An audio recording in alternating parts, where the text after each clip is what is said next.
ఆ బతుకుడు ఏదో మన బతుకులు మనం చేసుకుంటే బాగుంటుంది కదా, అది ఆలోచన రావాలి పేద ప్రజలలో.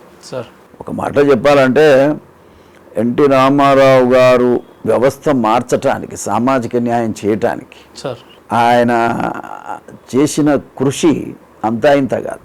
అసలు ఇలా మాండలిక విధానం మనలో ఒక ఎస్సీ సర్టిఫికెట్, ఒక ఎస్టీ సర్టిఫికెట్, ఒక బీసీ సర్టిఫికెట్, ఒక పేద సర్టిఫికెట్ కావాలంటే సమితికి పోయేది ఒక 100 కిలోమీటర్లు. అటువంటిది మన ఇంటి దగ్గరికే మండలం తీసుకొచ్చి పెట్టాడు ఆయన.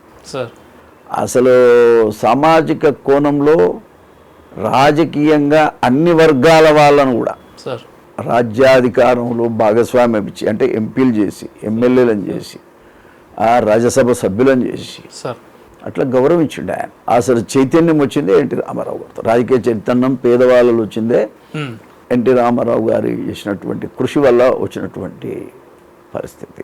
కాబట్టి ఆ తర్వాత సరే దాన్ని కొనసాగింపుగా చంద్రబాబు నాయుడు గారు కూడా ఈ డెవలప్మెంట్ యాక్టివిటీస్ కానీ తర్వాత సేమ్ ప్యాటర్న్ అది కొనసాగించాడు. అన్ని వర్గాలకు మేలయ్యేటువంటి ఆలోచనతోటి చేశారు.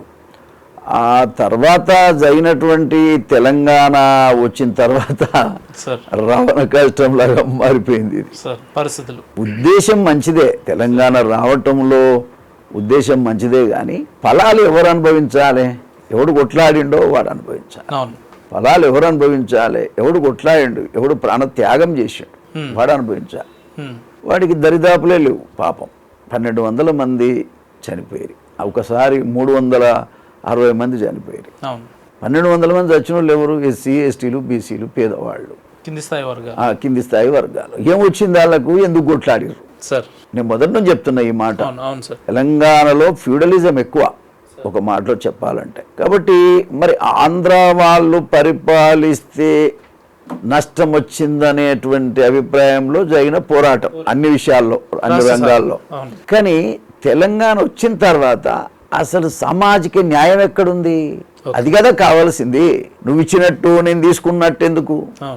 ఆ బాధ్యత సరే, పరిపాలించేవాడు ఏ కులపోడు పరిపాలించినా దాంట్లో భాగస్వామ్యం చేసి ఆ ప్రజలకు సేవ చేసే అవకాశాన్ని కూడా ఇవ్వచ్చు కదా. అంత పెద్ద గుణం ఎవరికి లేకపోవటం చాలా బాధాకరం. సార్, స్వతంత్రం వచ్చి దాదాపు 75 ఏళ్ళు గడుస్తూ ఉంది. ఈ 70 ఏళ్ల కాలంగా ఇంకా ఎస్సీ, ఎస్టీ వర్గాలు ఇంకా తమ రాజ్యాధికారం కోసం ఒకరిని అడిగే స్థాయిలో ఉన్నారు అని అంటే లోపం ఎక్కడుంది సార్? అసలు లోపం మన లోపలనే ఉందిగా. మన వర్గాల వాళ్ళకి ఆ రాజకీయ చైతన్యం లేకపోవటం. ఆడిచ్చే స్థాయికి ఎందుకు పోయాడు? ఓటుతోనే పోయాడుగా. ఆ ఓటు ఏదో మన వాళ్ళు వేసుకోవచ్చు కదా. వేసుకుంటే నీ రాజ్యాన్ని నువ్వే పరిపాలించుకోవచ్చు, నువ్వే ఇచ్చుకోవచ్చు కదా. బట్ ఆ స్థితికి రావాలంటే మనోళ్ళు గతంలో సరే తెలివి లేదు, చదువుకోలేదు అనుకున్నాం, కానీ చదువుకున్న కాలంలో కూడా అది నెరవేరలేకపోతుంది, ఆలోచన చేయలేకపోతున్నారు. అడుక్కునే దశ నుంచి ఇచ్చే దశకు రావాలి. అది రావాలంటే అంబేద్కర్ ఇచ్చినటువంటి ఓటు హక్కును సక్రమంగా వినియోగించుకోవాలి.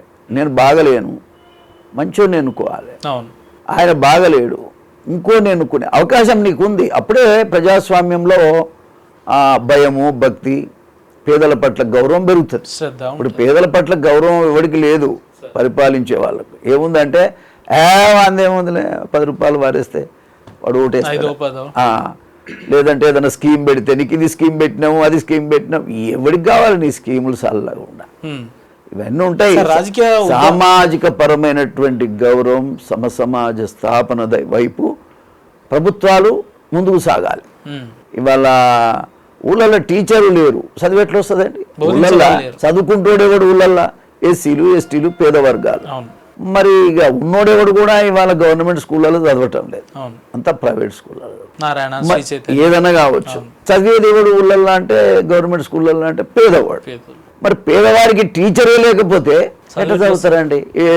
నిన్న పాపం నిరుద్యోగులు చెప్తా ఉన్నారు, డిఎస్సి, మెగా డిఎస్సి వేయాలనేటువంటిది. వాళ్ళ డిమాండ్ చేసేదాకా గవర్నమెంట్ ఏం చేస్తుంది? గడిగొస్తుందా? రేవంత్ రెడ్డి గారికి ఉన్న పని ఏంది నేను అంటున్నా?